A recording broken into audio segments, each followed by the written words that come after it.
আসসালামু আলাইকুম। প্রিয় দর্শক, আশা করি সকলে অনেক বেশি ভালো আছেন, সুস্থ আছেন। আমরা আরো একটি নতুন ভিডিও নিয়ে আপনাদের সামনে চলে আসলাম। আজকের ভিডিওতে একটি ধারণা দেব, 100 পিস দেশি মুরগি যদি আমরা পালন করে থাকি, সেক্ষেত্রে আমাদের লাভ লসের একটা হিসেব কিন্তু রয়েছে। তো আমরা 100 পিস দেশি মুরগি যদি ডিমের জন্য পালন করি, মাস শেষে আমাদের কি পরিমাণ খরচ হওয়ার সম্ভাবনা রয়েছে এবং এখান থেকে আমরা লভ্যাংশের পরিমাণটা কিরকম হওয়ার সম্ভাবনা রয়েছে, তো সেই বিষয়গুলো আজকের এই ভিডিওতে আলোচনা করব এবং ভিডিওটি ভালো লাগলে শেয়ার করার অনুরোধ করব। আমরা 100 পিস মুরগি ডিমের জন্য যদি পালন করি, 80 থেকে 100 গ্রাম খাবার তাদের প্রতিদিন প্রয়োজন। আমরা ডিম পাড়া মুরগিকে লেয়ার লেয়ার ওয়ান খাবারটা দিই। এছাড়াও দেশি মুরগি যারা পালন করে থাকে নানাবিধ ন্যাচারাল খাবারে পালন করে থাকে। তো আমরা একদম রেডি খাবারে বিষয়গুলো তুলে ধরার চেষ্টা করব। 100 পিস মুরগির জন্য প্রতিদিন 10 কেজি খাবার প্রয়োজন। একদিনে যদি 10 কেজি খাবার হয়, 30 দিনে আমাদের 300 কেজি খাবার প্রয়োজন হয়। তো 300 কেজি খাবার আমরা যদি হিসেব করি, 60 টাকা কেজিতে হলেও 18,000 টাকা পার মান্থলি আমাদের খাবার খরচ এখানে প্রয়োজন। তো খাবার খরচের পাশাপাশি আমরা যে কমানোর একটা পদ্ধতি কিন্তু রয়েছে। দেখা যায় আপনি ন্যাচারাল ভাবে কাঁচা ঘাস শাকসবজি যদি মুরগিকে খাওয়ান, সেক্ষেত্রে দানাদার খাবারটা কিছুটা কমে আসবে। এছাড়া যদি আপনি ন্যাচারাল ভাবে একটা বিস্তর জায়গার ভিতরে ছেড়ে পালন করতে পারেন, আপনার খাবার খরচগুলো আরো অনেকটা কমে আসবে। এগুলো হচ্ছে আপনার পরিকল্পনা বা পরিচর্যা অথবা হচ্ছে আপনার ম্যানেজমেন্টের উপর ডিপেন্ড করে থাকে। তো একদমই যদি আবদ্ধ করে খাবার দেন, 18,000 টাকার খাবার আপনাকে প্রতি মাসে 100 মুরগিকে খাওয়াতে হবে এবং এটা আরো কম বেশি হওয়ার সম্ভাবনা রয়েছে। এখানে ঔষধ থাকে, অন্যান্য খরচ থাকে, সব মিলে আরো 4 থেকে 5 হাজার টাকা যদি আমরা এখানে খরচ ধরি, সেক্ষেত্রে আমাদের খরচ দাঁড়ায় 22 থেকে 23 হাজার টাকা 100 মুরগি ডিমের জন্য পালন করতে। এখন আমাদের এই 100 মুরগির পিছনে আমরা প্রতি মাসে 22 থেকে 23 হাজার টাকা যখন খরচ করব, এখান থেকে আমরা ফিডব্যাক কি পাবো বা আমরা আমাদের প্রত্যাশা কতটুকু এখানে এবং প্রত্যাশা অনুযায়ী আমরা কতটুকু এখান থেকে ফিডব্যাক পাই। 100 মুরগিতে সর্বোচ্চ 45% ডিম আপনি সেখান থেকে উৎপাদন করতে পারবেন, যদি একদমই ন্যাচারাল দেশি মুরগি হয়, যেটা গ্রাম অথবা বিভিন্ন গ্রাম অঞ্চলে পালন করা হয়। সর্বোচ্চ 45। এটা কেন বলছি?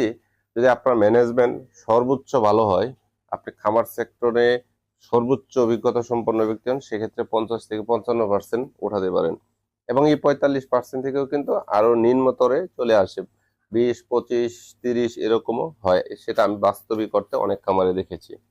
প্রতিদিন 45টি ডিম যদি আমরা পাই, সেক্ষেত্রে 45 গুণন হচ্ছে 30 দিনে আমরা 1350 পিস ডিম সেখান থেকে পাচ্ছি। শুধুমাত্র 1350 পিস। আপনি দেখেন অনেক উৎপাদন কম, কিন্তু এটা 60 থেকে 70 টাকা হালেও যদি আমরা ডিমগুলো বিক্রি করি, আমাদের 15 টাকা পিসে হিসেব করলে পিস ডিমের দাম হয় 20,250 টাকা।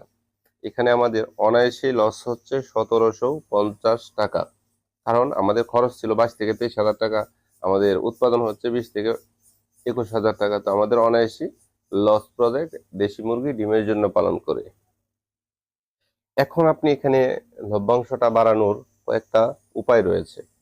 যেমন আপনাকে পার্মানেন্টলি এই ডিম থেকে বাচ্চা উৎপাদন করে আপনাকে বাচ্চা বিক্রি করতে হবে অথবা মাংসের জন্য প্রস্তুত করে সেটাকে বাজারজাত করতে হবে। এছাড়া খাবার খরচের দিক থেকে, মানে পালন পদ্ধতির উপর দিয়ে যদি আপনি খরচ কমাতে চান, সেক্ষেত্রে বিস্তর একটি জায়গা প্রয়োজন, যেখানে মুরগিগুলো সারাদিন ছেড়ে থাকবে এবং প্রাকৃতিক খাবার খাবে এবং আপনি 1 থেকে 2 বেলা হচ্ছে দানাদার খাবার দিবেন। এভাবেও হচ্ছে খাবার খরচ কমানো যায়। মানে সম্পূর্ণ বিষয়টাই হচ্ছে আপনি কিভাবে মুরগিগুলো ম্যানেজমেন্ট করতেছেন। তবে একটা জিনিস মনে রাখবেন, আপনি যদি একদমই কেনা খাবারের উপর ডিপেন্ডেবল হয়ে যান, তাহলে দেশি মুরগি খামার করে বাস্তবিক অর্থে টিকে থাকাটা অনেক কঠিন বিষয় এবং আপনি যদি অনভিজ্ঞ হন, সেই ক্ষেত্রে আপনার জন্য আরো বেশি কঠিন হয়ে যাবে। মুরগি পালনের ক্ষেত্রে অবশ্যই অভিজ্ঞতা খুবই খুবই গুরুত্বপূর্ণ একটি জিনিস, কেননা অভিজ্ঞতা ছাড়া মুরগির সেক্টরে ভালোভাবে টিকে থাকাটা অনেক কঠিন।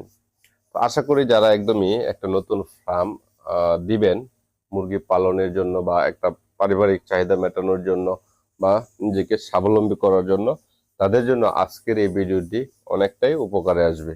কেননা এখানে একদম রিয়েল এবং বাস্তব থেকে যে তথ্যগুলো পেয়েছি সেগুলো তুলে ধরেছি। আশা করি আপনাদের অনেকটাই কাজে আসবে। ভালো থাকুন, সুস্থ থাকুন। আসসালামু আলাইকুম। আসসালামু আলাইকুম। প্রিয় দর্শক, আশা করি সকলে অনেক বেশি ভালো আছেন, সুস্থ আছেন। আমরা আরো একটি নতুন ভিডিও নিয়ে আপনাদের সামনে চলে আসলাম। আজকের ভিডিওতে একটি ধারণা দেব, 100 পিস দেশি মুরগি যদি আমরা পালন করে থাকি সেক্ষেত্রে আমাদের লাভ লসের একটা হিসেব কিন্তু রয়েছে।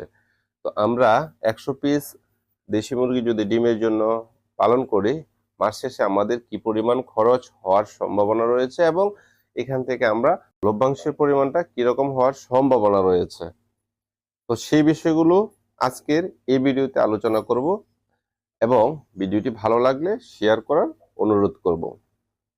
আমরা 100 পিস মুরগি ডিমের জন্য যদি পালন করি, 80 থেকে 100 গ্রাম খাবার তাদের প্রতিদিন প্রয়োজন। আমরা ডিম পাড়া মুরগিকে লেয়ার লেয়ার ওয়ান খাবারটা দিই। এছাড়াও দেশি মুরগি যারা পালন করে থাকে নানাবিধ ন্যাচারাল খাবারে পালন করে থাকে। তো আমরা একদম রেডি খাবারে বিষয়গুলো তুলে ধরার চেষ্টা করব। 100 পিস মুরগির জন্য প্রতিদিন 10 কেজি খাবার প্রয়োজন। একদিনে যদি 10 কেজি খাবার হয়, 30 দিনে আমাদের 300 কেজি খাবার প্রয়োজন হয়। তো 300 কেজি খাবার আমরা যদি হিসেব করি, 60 টাকা কেজিতে হলেও 18,000 টাকা পার মান্থলি আমাদের খাবার খরচ এখানে প্রয়োজন। তো খাবার খরচের পাশাপাশি আমরা যে কমানোর একটা পদ্ধতি কিন্তু রয়েছে। দেখা যায় আপনি ন্যাচারাল ভাবে কাঁচা ঘাস শাকসবজি যদি মুরগিকে খাওয়ান, সেক্ষেত্রে দানাদার খাবারটা কিছুটা কমে আসবে। এছাড়া যদি আপনি ন্যাচারাল ভাবে একটা বিস্তর জায়গার ভিতরে ছেড়ে পালন করতে পারেন, আপনার খাবার খরচগুলো আরো অনেকটা কমে আসবে। এগুলো আপনার পরিকল্পনা বা পরিচর্যা অথবা আপনার ম্যানেজমেন্টের উপর ডিপেন্ড করে থাকে।